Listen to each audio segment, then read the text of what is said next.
간단하게 여러분들하고 선교의 이론에 대해서, 성경적 관점에 대해서 함께 나누려고 합니다. 오늘 제목을 한번 읽어볼까요? 시작. 살아계신 하나님은 선교하는 하나님이시라. 혹시 들어보신 분 계세요? 이 문장. 살아계신 하나님은 선교하는 하나님이다. 이게 이제 선교왕국이라고 하는 우리나라 단체가 있는데, 이 단체에서 진행하는 선교 프로그램 중 하나가 PSP라는 프로그램이 있습니다. 이 프로그램이 퍼스펙티브스라고 하는 전 세계 유명한 선교학자들이 모여가지고 선교에 대해서 정리해 놓은 책이 있어요. 2권짜리 굉장히 큰 책인데, 여기서 이제 선교를 4가지 관점으로 봅니다. 성경적 관점, 역사적 관점, 문화적 관점, 전략적 관점. 그래서 성경은 선교를 뭐라고 얘기하고 있고, 그 다음에 이제 역사적으로, 교회사죠. 역사적으로 선교가 어떻게 진행되어 왔고, 그리고 문화적으로 각 나라마다 어떻게 선교가 발전되었는지. 여러분 아시겠지만 우리나라 같은 그 짧은 시간에 그 복음의 열매가 확 걷어들인 나라는 드문입니다. 흔한 경우가 아니에요. 이런 것들이 어떻게 전략적으로 가능했는가를 보는 책이에요. 그래서 4가지 관점이 있는데, 이 중에 오늘 우리는 성경적 관점으로 보려고 하는 거예요. 근데 이 성경적 관점으로 볼 때 한 문장으로 정의한다면 하나님은 선교하시는 분이다라는 거죠. 그래서 선교를 생각할 때 우리가 외국으로 가고 복음을 전하는 활동이라고 생각하지만, 사실 선교는 하나님의 선교다라고 하는 거예요. 하나님은 태초부터 선교를 하고 계셨고, 그 선교의 열매로서 우리가 여기 있는 것입니다. 그래서 성경적 관점을 한번 보려고 하는데, 첫 번째 박스를 같이 한번 읽어볼게요. 시작. 성경에 하나님의 목적이 진실이었다. 그것은 성경에 나타난 하나님의 목적이 세계 복음화이고, 교회는 성경의 본질을 확실하는 정도만큼 세계 복음화에 확실하게 들어가고 한다. 성경은 세계 복음화를 명하고 성경의 메시지와 방법을 가르쳐주며 모든 믿는 자를 구원하시는 하나님의 명령을 이루어간다. 따라서 성경에 대한 성경적 가정을 통해 최초부터 열방에 나타난 하나님의 계획을 알아보고 우리에게 남겨진 과거의 실체가 가게 되며 하나님의 꿈에 동참하고자 하는 열방으로서 선교를 새롭게 이해하게 된다. 사실은 오늘 강의의 모든 내용이 여기에 담겨져 있습니다. 하나님의 말씀을 보니까 이 말씀 안에는 하나님이 이 세상을 만드신 이유가 담겨져 있고, 모든 사람들을 지으신 이유가 담겨져 있는데, 그리고 성경을 우리에게 주신 이유가 담겨져 있어요. 이 모든 목적이라고 할 때 하나님은 온 세상이 하나님께 돌아오기를 원하신다. 세계가 복음화되기를 원하신다라는 것을 알 수 있고, 우리가 이 말씀을 놓치는 순간 세계 복음화에 대한 열정은 사라지게 되어 있습니다. 이 말씀을 우리가 제대로 공부하기 시작하면 복음을 전하고 싶은 열정으로 가득하게 되는 것이고, 하나님 마음이라고 하는 이 성경 말씀을 우리가 연구하다 보면 하나님의 꿈을 발견하게 되는데, 그 하나님의 꿈이 무엇인가? 바로 열방의 하나님께로 돌아오게 되는 것, 그리고 그것에 내가 동참하고 싶어하는 것이 바로 이 하나님을 만난 사람들의 특징이다라고 하는 것이에요. 제가 선교에 대해서 처음으로 관심을 가지게 된 것은 굉장히 우연한 계기였어요. 교회에서 선교원군도 걷고, 지금 우리가 마음선도 같이 하고 있지만 선교원군도 걷고, 선교에 대해서 설교도 듣고 선교를 가야 된다라는 당위성도 있었지만, 선교는 저에게 별로 그렇게 큰 관심거리는 아니었어요. 그런데 2005년도에 저희 교회에서 몽골 단기 선교를 갔는데, 지금은 아울리치라는 표현을 쓰죠. 단어를 쓰는 이유가 있어요. 2007년인가 2008년인가 아프간에 있었던 그 피랍 사건이 있었죠. 단기 선교팀이 의료봉사팀이었는데 가서 이제 선교 활동을 하다가 잡혀서 2명이 순교를 당했습니다. 그 일로 인해서 기독교가 굉장히 이 사회적인 그 신뢰도가 하락하게 되고 그런 일이 있었는데, 그 이후로부터는 단기 선교라는 표현을 잘 안 써요. 그래서 아울리치, 그냥 그 세상에서 대학에서도 아울리치를 가잖아요. 해외 봉사라는 이 단어를 쓰는데, 사실은 단기 선교죠. 짧은 기간 동안 선교 활동을 하는 거기 때문에. 몽골로 단기 선교를 2005년도에 갔는데, 그때 저에게는 한 가지 갈망이 있었어요. 그건 뭐냐면 변화에 대한 갈망이 있었어요. 내 인생이 좀 바뀌었으면 좋겠다. 이렇게 살고 싶지 않다.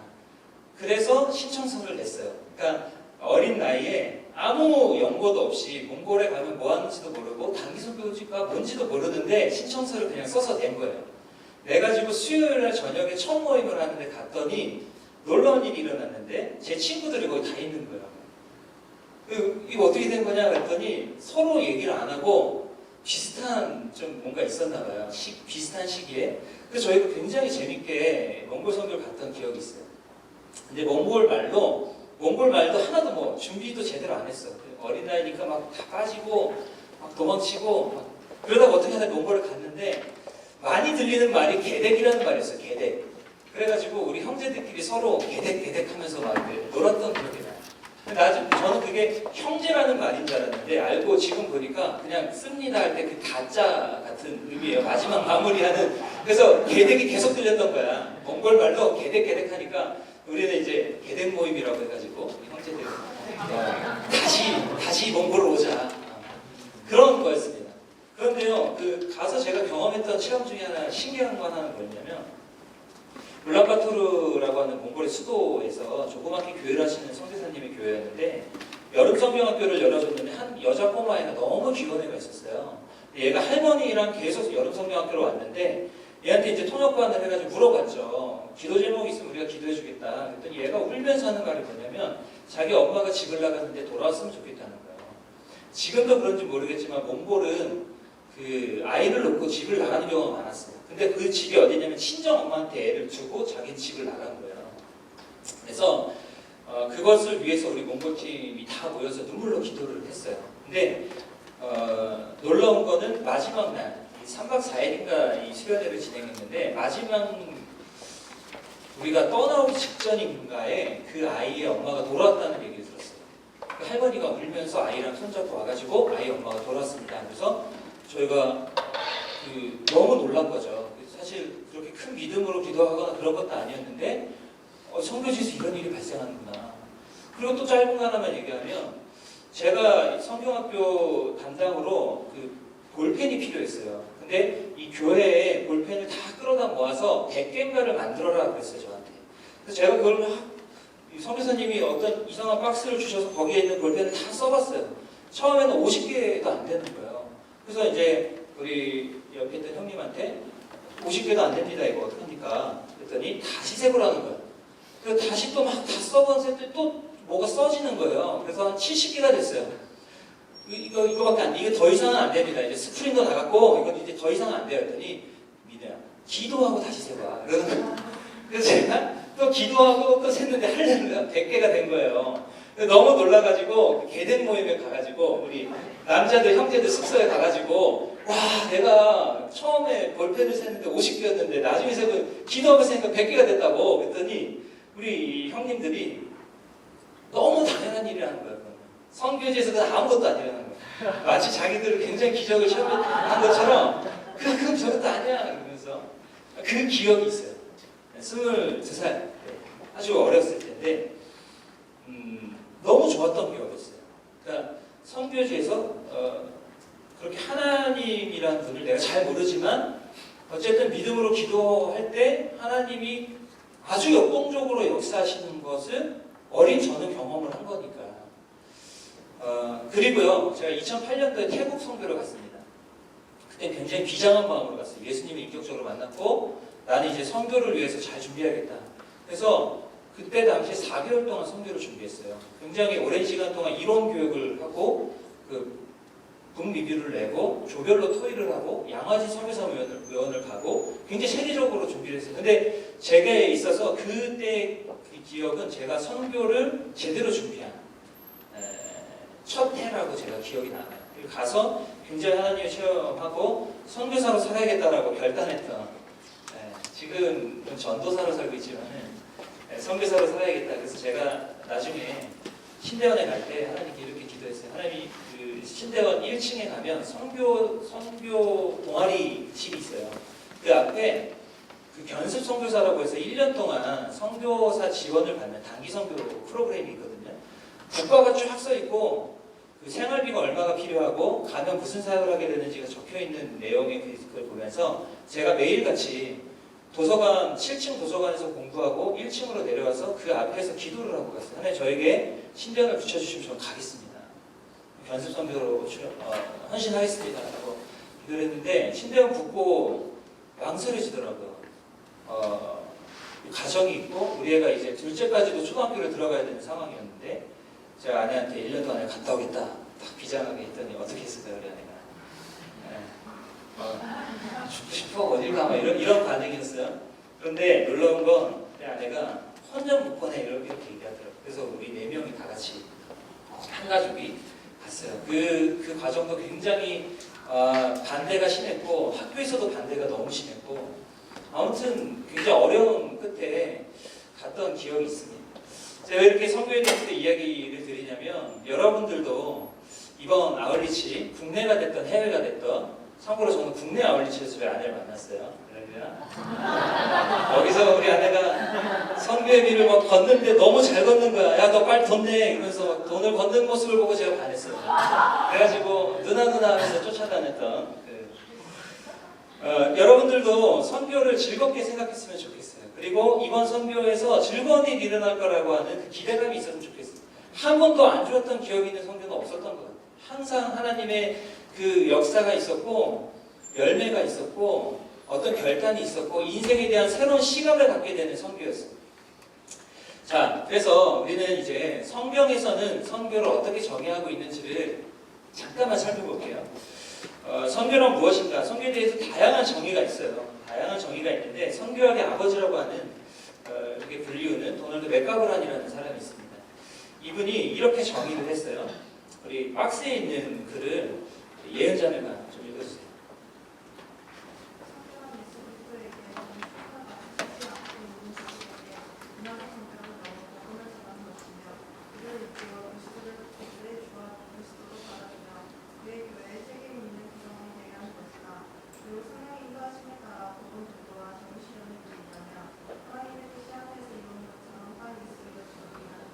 네, 선교란 무엇이라고요? 예수님에게 충성하지 않는 자들에게 그 문화적 장벽을 뛰어넘어서 복음을 전해서 그들이 예수께로 돌아오게 하고 예수께 충성하도록 하는 거예요. 여기에는요, 그 타협이란 없어요. 그들이 저희는 조상 대대로 우리는 그 알라를 섬겼습니다. 우리는 조상 대대로 힌두교 어떤 신을 섬겼습니다. 하더라도요, 예수님은 이렇게 말합니다. 예수 외에는 구원이 없다라고 말해요.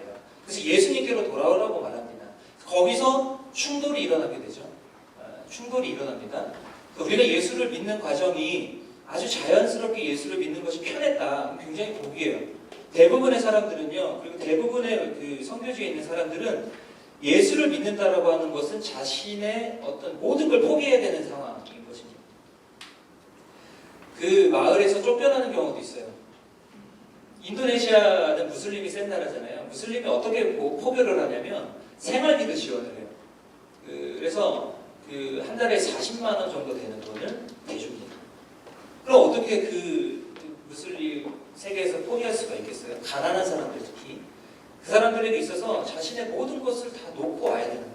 그리고 그 마을이 그 하나의 종교를 갖고 있거든요. 그래서 다종교를 인정을 하지만 그 마을에 뭐 길드라고 그러죠. 그 조합에서 탈퇴를 하게 되는 거예요. 초대교회가 그런 어려움을 겪었거든요. 예수를 믿는다는 이유로 이방인이 되고 예수를 믿는다는 이유로 그 마을에서 쫓겨나는 일을 당하게 되는 거예요.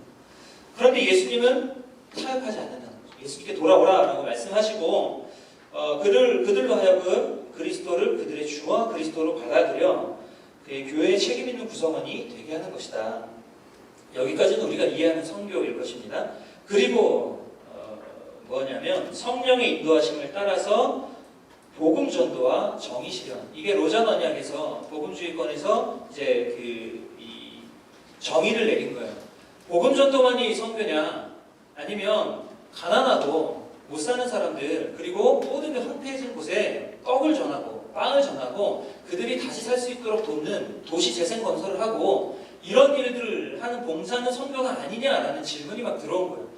그동안의 복음주의권에서는 예수만 전하면 된다라고 생각했어요. 그래서 선교사는 가서 교회를 세우고 예수님 믿기에 영접하게만 도와주는 일까지 했던 것이죠. 그렇게 하다 보니까 너무 본격적인 포교 활동이 된 거예요. 그런데 로잔 언약이라는 그 복음주의권의 교회들이 모여서 협의한 것은 무엇이냐면 정의 실현도 필요하다. 그리고 그들이 사람답게 살 수 있는 세상을 만들어주는 것도 필요하다. 하지만 복음 전도가 앞에 있죠. 우리는 예수 그리스도를 전하는 전도자로서 나아가면서 동시에 그 사회가 정의롭게 되도록 모든 사람들이 살만한 세상이 되도록 하는 일까지 하고 있는 거예요. 그래서 무슬림 지역에서 사역하시는 선교사님들은 대놓고 포교 활동을 할 수가 없어요. 예수를 믿으라고 말을 할 수가 없는 사회죠. 거기서 무엇을 하냐 그러면 보아원을 하기도 하고 장애인을 돕기도 하고 무슬림들이 장애인을 굉장히 수치스럽게 생각합니다. 그래서 집 밖으로 안 내보내요. 장애인을 거리에서 볼 수가 없어요. 인도네시아에도 가면요 장애인을 거리에서 볼 수가 없어요. 다 집 안에서 생활하게 하고 장애인 시설도 없습니다. 인권이 잘 세워지지가 않는 거예요. 그래서 그런 일들을 막 이렇게 하게 되죠.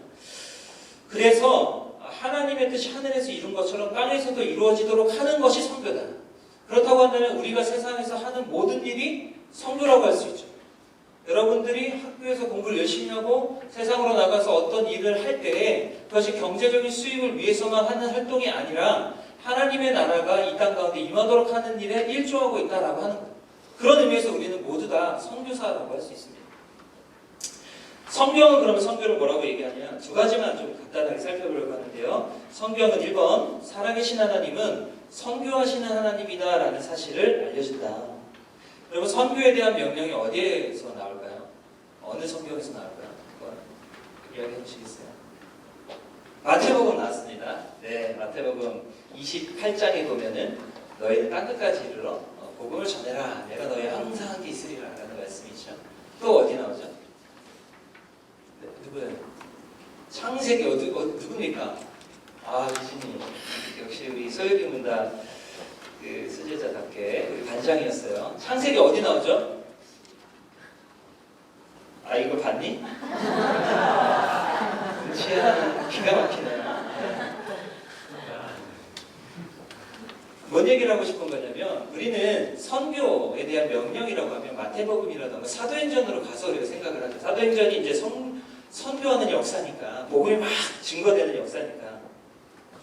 또 하나 뭐 하면 우리 요나서 보면 하나님이 요나한테 가서 회개하라고 전해라, 니느웨 가라 이렇게 전하잖아요. 근데 요나가 계속 이렇게 버티다가 이렇게 하는 걸 우리가 알고 있고, 그런데 성경 전체에서 하나님은 선교하시는 분이다라는 것을 보여주고 있고 알려주고 있다는 거예요. 그래서 창세기에 보면 아브라함에게 이렇게 말씀하시죠. 창세기 12장 1절과 3절을 써놨는데요. 함께 읽어보겠습니다. 시작. 여호와께서 아브라함에게 이르시되 너는 너의 고향과 친척과 너의 집을 떠나 내가 내게 보여줄 땅으로 가라. 내가 너 큰 민족을 이루고 내게 복을 주어 내 이름을 창대하게 하리니 너는 복이 될지라. 너를 축복하는 자에게는 내가 복을 내리고 너를 저주하는 자에게는 내가 저주하리니 땅의 모든 족속이 너로 말미암아 복을 얻을 것이라 하시니라. 12장이 되면 아브라함이라고 하는 한 사람을 부르잖아요. 근데 이 12장이 중요한 이유가 뭐냐면 창세기는 기원에 대해서 나오는 책이잖아요. 1장부터 11장까지를 원역사라고 합니다. 원래 이 세상이 어떻게 됐는가, 하나님이 어떻게 만드셨는가, 그 세상이 어떻게 타락하게 됐는가를 나타내 주는 게 1장부터 11장까지예요. 그리고 하나님께서 이제는 타락한 인류를 구원하시기 위해서, 선교하시기 위해서 한 사람을 부르시는 장면으로 12장으로 시작이 되는 겁니다. 선교의 역사는. 그래서 아브라함에게 자신의 계획을 알려주시는데, 원래 신과 인간의 관계는 이런 거잖아요. 신의 명령에 따라서 인간이 행하게 되어 있고, 인간은 신의 계시라고 하면 거부할 수가 없는 거예요. 그런데 하나님은 아브라함에게 나타나셔서 뭐라 그러냐면 약속을 해주시는 거예요. 너는 가라 한마디 하시고, 그 다음에 내가 너로 말미암아 큰 민족을 이루고, 민족을 이룬다는 약속을 하셨고, 복을 주신다는 약속을 하셨고, 내 이름을 창대하게 하리라 하는 약속을 하셨죠. 너는 복이 될 것이다. 너를 축복하는 자에게 내가 복을 주고, 너를 저주하는 자에게는 내가 저주를 줄 거야. 그래서 땅의 모든 사람들이 너로 말미암아 복을 얻을 것이다. 굉장한 약속이죠. 그러니까 신이 나타나서 어느 날 갑자기 나타나서 내가 너에게 보여줄 땅으로 가. 그러면 너 모든 게 잘 되게 해줄게. 이 얘기예요. 쉽게 얘기하면. 그리고 내가 너 뒤를 다 봐줄게. 누가 너 뒤에서 욕하잖아. 내가 다 손봐줄게. 이렇게 말하는 거예요. 얼마나 든든해요. 아브라함이 받은 약속이. 그러니까 처음 선교라고 하는 하나님의 계획이 주어질 때 이 약속을 받는 대상에게 어떤 명령, 무엇을 해야 된다, 말아야 된다 이 말보다는 하나님이 그 사람을 통해서 무엇을 할지가 더 강조가 됐다는 거예요. 분량에 있어서도 엄청난 차이가 나지 않습니까? 그래서 하나님이 뭘 할 것인가 단계별로 너는 가서 뭘 해야 되고 그 다음에 내 말을 어떻게 들어야 되고 이런 플랜을 주지 않는다는 거예요. 그러니까 사실 여러분 우리는 하나님의 부르심을 받았다 그러면 믿고 가는 거예요. 하나님 나를 부르셨다 그러면 된 거예요. 그러면 어떻게 그 다음에 어떻게 하나님 이제 어떤 선택을 해야 돼요? 뭐가 하나님을 영화롭게 하는 거예요? 몰라요. 근데 하나님은 이제 다 괜찮으니까 가라는 거예요. 너는 이제 내가 너를 붙잡았다. 내가 네 이름을 내 손바닥에 썼다. 너는 가라. 우리는 그냥 가는 겁니다. 그 명령에 순종하면 그 뒤로 복이라고 하는 열매들이 맺혀진다는 거예요. 그래서 여러분 좀 죄송한 말일지 모르지만 저는요 이런 생각 갖고 살아요. 내가 있는 곳에 어떻게 복이 없어? 내가 갔는데 내가 여기 있는데 내가 그 사람들이랑 있는데 무조건 좋지. 이런 이상한 자만심을 갖고 살아요. 원래부터 이랬던 건 아닌데 그냥 하나님이 나를 사랑하시니까 내가 거기 있으면 나를 통해서 하나님이 또 그 사랑의 열매를 맺히시게 하겠지. 내가 하나님이 나를 성도중학교로 보내실 때는 이유가 있겠지. 뭔가 할 일이 있겠지. 내가 가서 하다 보면 무슨 귀한 열매들이 맺히겠지. 하나님이 알아서 하시겠지. 여러분들이 그런 사람들이나 모든 주권이 하나님께 있다. 그래서 우리는 연약한 사람들이지만 아브라함이라고 하는 사람 뭐 혈통이 뭐가 있습니까? 뭐 무슨 지식이 뭐가 있습니까? 그냥 우상을 만들어서 팔던 아버지의 아들일 뿐이에요. 그냥 이방인이었다고요. 원래 가난한 사람도 아니에요. 그냥 이방인이 한 사람은 어느 날 갑자기 부르셔서 그에게 내가 너에게 복을 다 줄게. 너를 통해서 복이 흘러가게 할게 라고 하나님이 말씀하시는 거예요. 그러니까 이 약속에는 약속을 주시는 하나님이 더 대단한 거예요. 우리 아이가 제가 소요리 문답을 하면서는 이야기를 많이 했는데 제가 우리 아이한테 어떤 선물을 주고 싶을 때가 있어요. 구체적인 거는 이 작년에 핸드폰을 사주고 싶었어요. 너무 불쌍했어요. 핸드폰 없이 친구들 옆에서 좀비처럼 따라다니면서 나도 한 판만씩 해주면 안 돼? 나는 그 아들의 모습을 보면서 너무 불쌍했고 한 번은 우리 둘째 아들이 집에 안 들어오는 거예요. 그래가지고 연락을 하는데 그 둘째 아들의 친구들에게 연락을 막 돌리는데 이 수소문이 안 닿는 거야. 그때 내가 너무 귀찮은 거야. 이러다가 얘를 잃어버릴 수도 있겠다. 그리고 아무튼 애들은 다 핸드폰을 갖고 서로 연락을 해서 만나고 하는데 우리 애는 핸드폰이 없어서 약속을 나갔다가 바람 맞은 적이 몇 번 있어요. 근데 너무 마음이 아팠어요. 근데 핸드폰을 주는 순간 나는 알아요. 우리 애들은 나의 유전자를 갖고 있기 때문에 분명히 중독이 될 거다. 알고 있지만은 주고 싶은 거예요. 그래서 약속을 받았죠. 우리 아이한테 학교 끝나고 하는 방과 후 무슨 수업이 있는데 그 수업을 잘 들을래? 네가 그것을 잘 들어주면 아빠가 핸드폰을 사줄게. 우리 아이 당연히 한다고 하죠. 그래서 하고 이제 나중에는 이제 뭐 그 뒤에 뭘 좀 더 붙여가지고 옵션을 붙여서 하는데 처음에는 핸드폰 1시간이었는데요. 지금은 1시간 안 하게 하는 게 힘들어요. 1시간 안 하게. 아무튼 저는 주고 싶은 거예요. 그래서 약속을 했어요. 그리고 우리 아이는 조그만 것만 하면 그 약속을 받아낼 수가 있는 거예요. 그렇게 성경은 하나님의 어떤 약속으로서 하나님이 이 세상에 복을 주기 위한 도구로서 선교사들을 부르고 계신다. 하나님의 자녀와 백성들을 불러 모으고 계신다라는 사실을 우리가 기억해야 합니다. 두 번째로요. 선교와 밀접하게 연결되어 있는 것 중에 하나는 이제 예배라고 합니다. 자, 첫 번째 여러분 질문 드릴게요. 선교의 목적과 동기가 뭘까요? 선교를 우리가 왜 해야 될까요? 하나님이 선교하시는 하나님이시기 때문에 해야 됩니다. 네, 이렇게 대답할 수 있겠죠.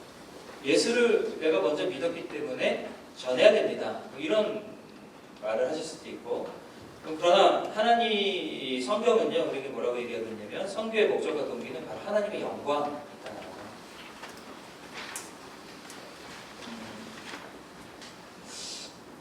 소요리 문답, 웨스트민스터 소요리 문답에서요 제1문답이 이렇게 시작됩니다. 사람의 제일되면 첫째 되는 목적은 주된 목적은 무엇입니까? 하고 물어요.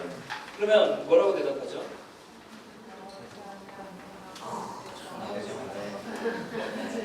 뭔 말인지 모르겠지만 뭐라고 하니까 그래도 위로가 돼요. 네. 하나님을 영화롭게 하고 영원토록 그분을 즐거워하는 것입니다. 그것이 사람의 목적이다라고 하는 거예요. 성교의 목적도 마찬가지입니다. 하나님을 영화롭게 하고요. 그분을 즐거워하기 때문에 우리가 하는 거예요. 그렇게 하기 위해서 하는 것입니다. 사도 바울은 자신의 선교 사역이 하나님의 영광을 드러내기 위한 것이다 라고 말했어요. 로마서 1장 5절 말씀 개역개정판으로 같이 읽습니다. 시작. 또 말미암아 우리가 내가 사도의 직분을 받아 그의 이름을 위하여 모든 이방인 중에서 믿어 순종하게 하나니. 내가 사도가 된 것은 무엇이냐? 이유가 무엇이냐? 그의 이름을 위해서. 그의 이름을 위해서 하고 있습니다. 자, 로마서 1장 5절 공동 번역은 이렇게 돼요. 내가 은총으로 사도직을 받은 것도 그분을 통해서 예수님을 통해서였습니다.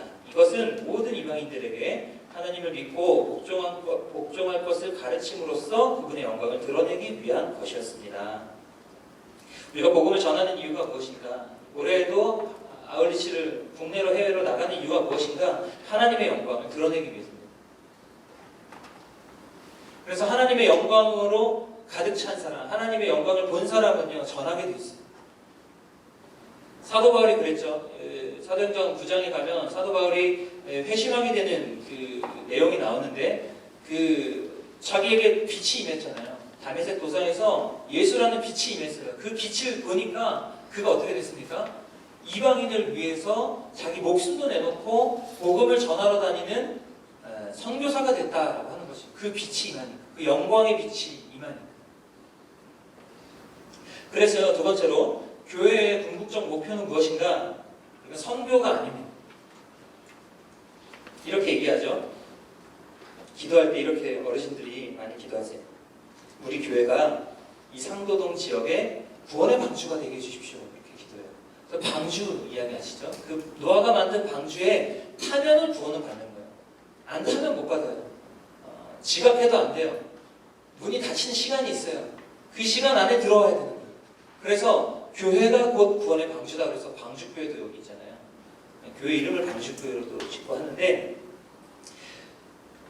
맞습니다. 우리는 잃어버린 영혼들을 구원하기 위해서 존재하는 거예요. 이곳에. 그러나 더 중요한 건 무엇이냐면 이곳에서 하나님의 영광을 드러내기 위해서 존재한다는 그것이 1차적인 목적이다라는 것이죠. 그래서 궁극적인 목표는 선교가 아니라요. 예배입니다. 예배. 선교는 짧죠. 선교는 우리가 짧게 갔다 올 겁니다. 그러나 예배는 영원히 남게 돼 있어요. 선교지에서 드리는 예배는요. 굉장히 귀한 경험입니다. 여러분들 선교지에 가시면 다른 무엇보다도 예배하는 일에 힘쓰셔야 돼요. 예배하는 일을 놓치지 않으려고 발버둥을 치셔야 돼요. 선교지 가가지고 뭐 불미스러운 일도 많이 일어나고요. 마음 상하는 일도 많이 일어나고 한다고 하더라고요. 저는 많이 보지는 못했는데 예배해야 됩니다. 예배. 그곳에서 계속 하나님의 영광을 드러내요. 왜냐하면 악한 영의 그 공격들이 굉장히 많아요. 예배해야 합니다. 세 번째로요. 선교의 궁극적인 목표는 또 무엇인가? 영혼 구원이 아니라 하나님의 영광이다. 그러니까 선교의 최종 목적은 단순히 사람의 영혼 구원이 아니라 사람으로 하여금 하나님을 예배하는 예배자로 세우는 일입니다. 그래서 선교는 사람으로부터 시작하지 않고 하나님으로부터 시작합니다. 하나님 본인이 이사야 44장 21절에 보면 내가 이 백성을 지었나니 내가 나를 위하여 이 백성을 지었나니 나를 찬송하게 하려 합니다. 하나님을 찬양하고 예배하도록 사람을 지으셨기 때문에 그들이 예배자로 돌아오길 원하세요. 그 통로로서 우리는 선교라는 활동을 하지만 이 목적은 무엇이냐? 그들이 예배자가 되는 거예요. 여러분 그러니까 뭐예요? 우리가 선교하러 갔는데 예배를 안 한다. 이건 안 되는 거예요. 너무 바쁘고 할 일이 많고 하다 보니까 기도와 말씀으로 시작하지 않는다. 이게 안 되는 거예요. 그러면 이제 선교가 망가지기 시작합니다. 가장 우선순위 무엇인가? 예배입니다. 그래서 각 선교팀은요, 각 아울리치 팀은요, 가장 중요하게 세워야 될 사람이 누구냐면 팀장 중요하고요, 회계 중요하고, 서기 중요하고, 물품팀장, 공연사역팀장 다 중요하지만 제일 중요한 건 뭐냐면 예배 인도자. 예배 인도자 절대 아파서도 안 되고요. 영적인 공격을 받아서도 안 돼요. 자신을 지켜야 됩니다. 그가 그 일을 잘 감당할 수 있도록 다른 팀원들이 서포팅을 해줘야 돼요. 예배 인도하는 일에 힘쓸 수 있도록 거기에만 오로지 집중해서 정말 민감하게 지금 우리 팀을 통해서 하나님 무슨 예배를 받고 싶어 하시는가, 우리가 어떻게 하나님을 영화롭게 해야 되는가를 고민하는 사람입니다. 예배 인도자 굉장히 중요합니다. 제가 이렇게 이야기를 나눴는데 그럼 우리 안에 드는 생각이 있죠. 성교가 필요 없냐? 예배가 그렇게 중요하고 하나님 영광이 그렇게 중요하면 성교 굳이 그렇게 안 해도 되는 거 아닌가? 예배만 잘 드리면 되는 건가? 우리 가서 그러면 예배 인도자가 좀 중요하다고 하니까 가서 그러면 팀 예배만 몇 시간씩 하자는 얘기인가? 네. 로마서 10장 14절 한번 우리 찾아볼까요?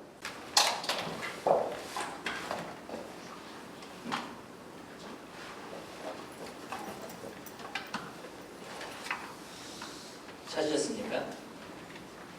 로마서 10장 14절입니다. 같이 읽습니다. 시작. 그런즉 그들이 믿지 않는 일을 어찌 부르리요? 듣지도 못한 일을 어찌 믿으리요? 전파하는 자가 없이 어찌 들으리요? 네. 예배가 중요합니다. 예배를 통해서 하나님 영화롭게 해드리는 것이 굉장히 중요한데 복음 전파의 활동, 선교 활동도 중요하다. 해야죠. 우리가 하지 않으면 그들이 하나님께 돌아올 수가 없잖아요. 그래서 우리가 1차적으로 하나님 예배하는 것이 우선순위고 그 뒤로 많은 일들을 통해서 그를 해야 될 것입니다. 선교제에 가면 도배를 하는 일도 있고요, 그림을 그리는 일도 있고요, 쓰레기를 줍는 일도 있고, 어르신들을 섬기는 일도 있고, 안마해드리는 일도 있고, 모든 활동들이 사실은 다 우리가 예수의 이름으로 행하는 선교 활동이다라고 하는 것을 기억해야 돼요. 우리가 지나가고 났을 때, 우리가 그것을 선교 활동을 하고 났을 때 그들이 예수 믿는 사람들이 이렇게 섬겼고 우리 가운데 이렇게 복음을 전했다라고 하는 것이 남도록 우리는 그 일들을 감당하는 것입니다. 네 번째로 선교가 필요한 이유는 무엇인가? 열방 가운데 무엇이 없기 때문에요? 다른 말로 하면요, 예배가 없기 때문입니다. 예배가 없기 때문에 우리는 선교합니다. 선교가 필요한 이유는 열방 가운데 참된 예배가 없기 때문이다. 예배는 선교의 처음이라 마지막이다. 선교는 예배에서 시작하고 예배로 끝난다. 참된 예배가 있는 곳에 선교에 대한 열정이 솟아나며 선교에 대한 열정은 열방으로 참된 예배자가 되게 하는 것을 궁극적 목적으로 삼는다. 그래서 고린도전서 10장 31절에 먹든지 마시든지 무엇을 하든지 하나님의 영광을 위하여 하라라는 말씀이 있죠. 그럼 여러분, 천국에는 선교가 있을까요? 하나님 나라가 다 도래했을 때 그곳에는 선교가 있을까요, 여러분? 거기는 선교가 필요가 없죠. 거기는 모든 구원받은 백성들이 하나님의 이름을 영화롭게 해드리고 하나님을 예배하고 있는 곳이기 때문에 선교가 필요가 없습니다. 그래서 우리가 이제 특성으로 하는 노래가 예배자라는 노래인데요. 이런 거죠. 아무도 예배하지 않는 그곳에서 나는 예배하겠다.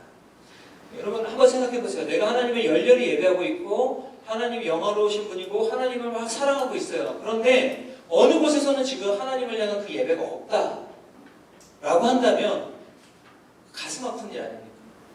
우리 안에 막 그 갈급한 마음이 생기죠. 내가 여기서는 막 하나님을 예배하고 집으로 돌아갔는데 우리 가족들이 다 하나님을 모르는 거예요. 이 가정에 예배가 회복되어야 되는데 예배가 없는 거예요. 우리는 그 마음을 갖게 되는 거예요. 그러니까 하나님을 예배하고 하나님의 영광을 보면 없는 곳이 보이게 되는 거예요. 그것이 없는 곳이. 그래서 우리는 그곳에서 선교사로 살아갑니다. 그곳에서 우리가 하나님을 예배하고요. 모든 사람들이 예배하는 날이 속히 오도록 간절하게 기도하며 나아가는 것이죠. 그래서 역설적으로요, 하나님을 예배하는 것에 집중을 하면 선교의 힘과 능력이 거기서 나옵니다. 그리고 5번 한번 같이 읽어볼게요. 다 읽어보겠습니다. 시편은 빼고요. 시작. 선교의 동력은 하나님의 영광에서 나온다. 선교의 힘은 예배에서 나온다. 하나님을 좋아하고 사랑하고 예배하며 그분의 영광에서 느끼는 것으로부터 선교는 시작된다. 예배는 선교의 목적이다. 분명합니다. 예. 여러분 우리가 언제 무엇을 할 때 하나님께서 영광을 받으실까요? 하나님께서 영광을 받으시는 것은요, 우리가 하나님을 기뻐할 때 같습니다. 많은 자녀들이 부모에게 주는 기쁨은 무엇이냐면 그 자녀가 부모로 인해서 즐거워할 때, 그냥 엄마 아빠 얼굴을 보면서 막 웃는 아기를 보면서 엄마 아빠는 모든 보상을 받는 겁니다. 이런 말이 있더라고요. 그 몇 살 때까지 아무튼 아이가 보여준 재롱과 애교와 그 사랑이 뭐 평생의 그 값을 지불하는 거다. 뭐 이런 비슷한 말이 있어요. 저도 몰랐습니다. 우리 애들이 이렇게 무표정하게. 제가 얼마 전에 페이스북에 그런 책을 하나 공유했죠. 우리 아이가 방문을 닫았어요. 방문을 닫고 열질 않아요. 그래도 지난주까지는 제가 집에 들어가면 현관문이 닫히는 소리가 들리면 방문을 열고 나와서 안녕하세요 이렇게 인사하고 들어갔는데 충격적인 사실, 어저께는 나오지도 않더라고요. 어제는 문을 안 열었어요. 그래서 제가 바깥에서 아이 이름을 외치고 아빠 그리고 저는 조용히 제 할 일을 하면서 쓸쓸한 저녁 먹고 혼자 먹었어요. 참 이런 날이 올 줄 몰랐어요. 근데 진짜 그 아이 낳고 막 기뻐하는 부모들의 그걸 보면요, 그런 마음이 막 생기는 거예요. 그때는 진짜 좋은 때고, 아무리 애가 부모의 마음을 힘들게 하더라도 그러다가도 한 번 웃고 그리고 잘 자주고 그러면 너무 고마워, 그냥 고마워. 하나님이요 우리를 보실 때 마찬가지입니다. 하나님, 제가 이번에 금메달을 따서 1등을 해서 칭찬을 받아서 하나님이 영화롭게 해드릴게요 라고 우리는 생각을 해요. 그리고 그게 하나님이 영화롭게 한다고 생각합니다. 하지만 그렇지 않다는 거예요. 우리가 그냥 그 하나님의 존재만으로 내가 기뻐하고 즐거워하고 주님 한 분만으로 나는 만족해, 요거 부르면 우리 주님은 영광을 받으시는 거예요. 그래서 여러분 삶이 어렵고 힘드실 때 한번 그 고백 해보세요. 그래도 주님, 저는 주님으로 만족합니다. 이 상황이 제가 원하는 대로 풀리지 않았고 지금 제 마음이 찢어질 듯 아프지만 근데 저 주님, 그래도 주님이 계시니까 괜찮습니다. 이게요, 안 괜찮은 사람이 해도 괜찮은 고백이에요.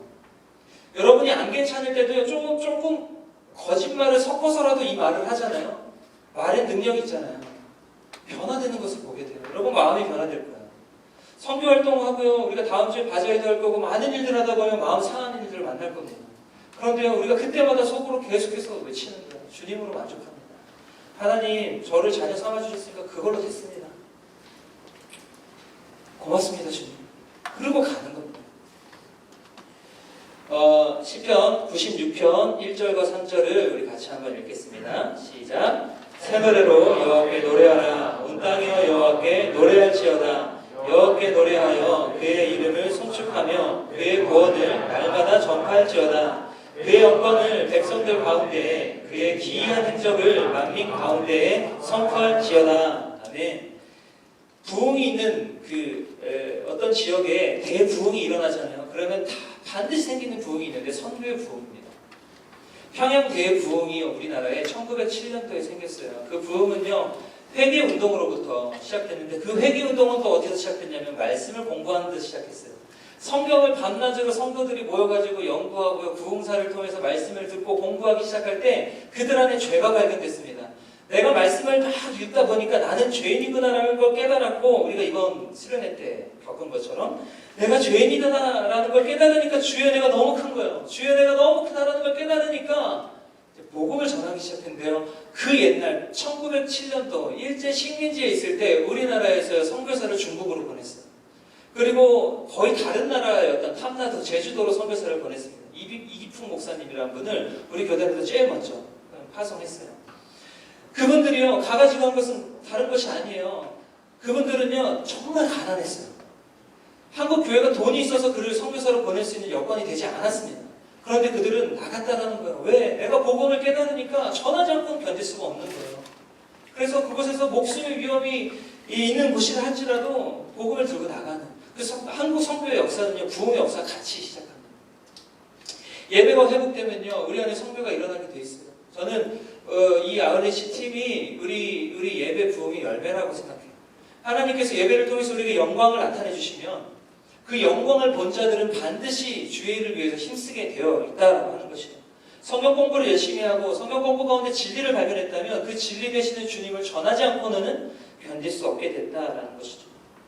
19세기, 20세기에 캠브리지 7인이라고 하는 청년들이 있었어요. 캠브리지 대학생들인데 이들 중에 한 명이 C.T. 스터드라고 하는 사람입니다. 이 스터드가 이런 얘기를 했어요. 예수 그리스도가 정말 하나님의 아들이라면 나의 모든 헌신과 희생은 결코 크다고 할 수 없다.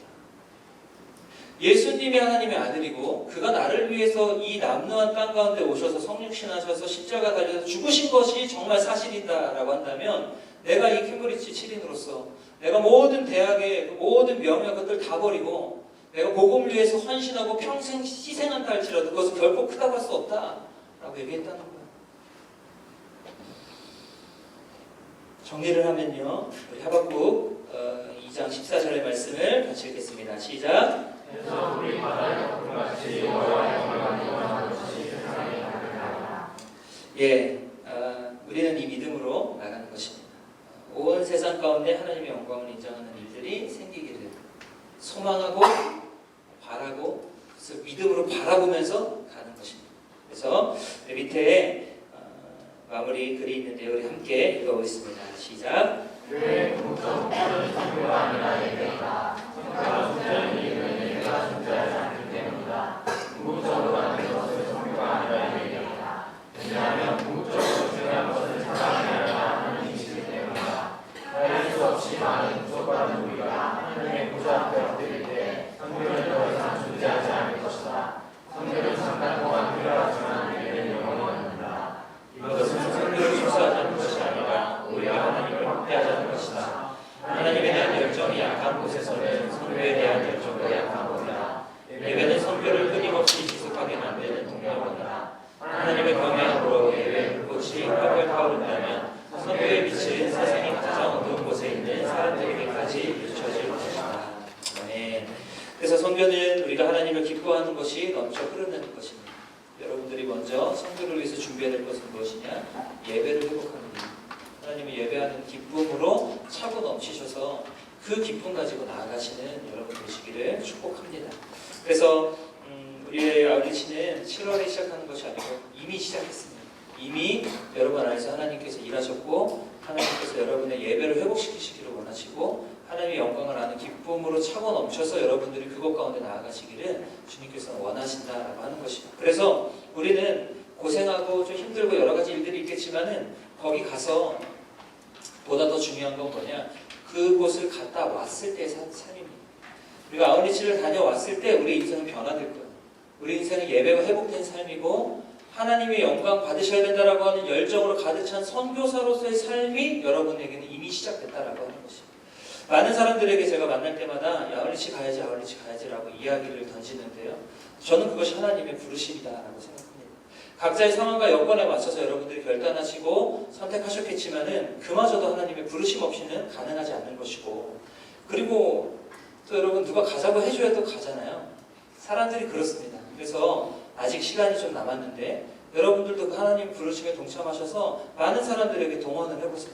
많은 사람들에게 영광스러운 기회를 주시고 그들이 이 기회에 참여할 수 있도록 한 사람의 관심이요 굉장히 크게 그 사람에게는 다가올 수 있어요. 머뭇거리던 그 영혼을 변화시키는 계기가 될 수 있다라고 하는 것입니다. 여러분들 이번 아울리치를 통해서 하나님의 영광을 충만하게 바라보시고 회복하시는 예배자로서의 삶이 회복하시는 여러분 되시기를 축복합니다.